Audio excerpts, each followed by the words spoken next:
আছেন বিআই সাহেব? বুকে বড় জ্বালা বিআইন সাহেব। তাহলে তো মনে হয় বিআইয়ের গ্যাস্ট্রিকের সমস্যা, গ্যাস্ট্রিকের ট্যাবলেট খান। এই ব্যথা ট্যাবলেটে যাবে না বিআইন সাহেব।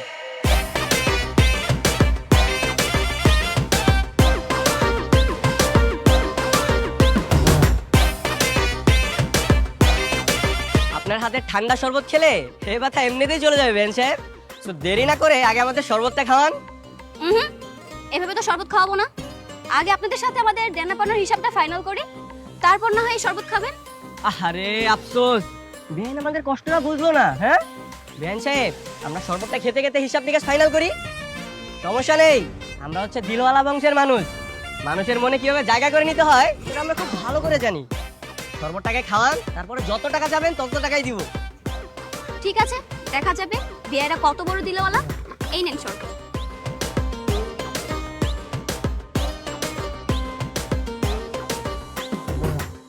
ঠিক আছে, এখন বলুন আপনাদের গেটের ভাড়া কত? 1 লক্ষ টাকা। ছি ছি, এটা আপনি কি করলেন? বিআইন সাহেব, সরি সরি সরি, আসলে 1 লক্ষ টাকার কথা শুনে হঠাৎ করে আমার গ্যাস্ট্রিকটা বেড়ে গেল। 1 লক্ষ টাকার কথা শুনে আপনার হাওয়া টাইট হয়ে গেল? তো হবে না, 1 লক্ষ টাকা কি হাতের মোয়া নাকি যে চাইলাম আর পেয়ে গেলাম? আমাদের বোনা তো সস্তা না। 1 লক্ষ টাকা দেওয়ার ক্ষমতা যদি নাই থাকে, তাহলে যেই পথ দিয়ে এসেছেন সেই পথ দিয়ে বাসায় ফিরে যান। আরে ভাই, আপনি তো রাগ করছেন কেন? মাত্র 1 লক্ষ টাকাই তো, এ আর এমন কি? হ্যাঁ বিআইন সাহেব, আপনি 1 মিনিট ওয়েট করেন, আপনার টাকা আমি এখনই দিচ্ছি। আরে ভাই কি ব্যাপার, মানে 1 লক্ষ টাকার কথা শুনে হুট করে রাজি হয়ে গেলে হবে? আমাদেরকে জিজ্ঞেস করবেন না? আর আপনি কে? আমাদের আত্মীয় স্বজনের মধ্যে তো কেউ না। আরে আত্মীয় না তো কি হয়েছে? হ্যাঁ, আত্মীয় হইতে তো আর বেশিক্ষণ লাগবে না। হ্যাঁ, শোনেন, এই যে আমার কাছে 1 লক্ষ টাকা, নকল টাকা আছে, সব হচ্ছে শুটিং এর টাকা। এগুলো হচ্ছে 1 লক্ষ টাকার ভাড়া মাত্র 500 টাকা। বুঝতে পেরেছেন? কি বলেন তো বলেন, আমি বরের কি হই? ভাই?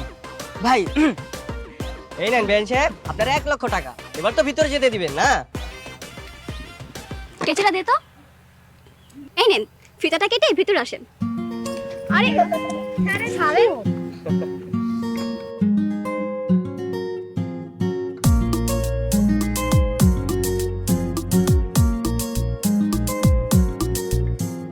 ঢাক বাজিয়ে আসলো সবাই বিয়ে বাড়িতে, খুশির আমেজ বইছে আজ সবার মনেতে। ঢাক বাজিয়ে আসলো সবাই বিয়ে বাড়িতে, খুশির আমেজ বইছে আজ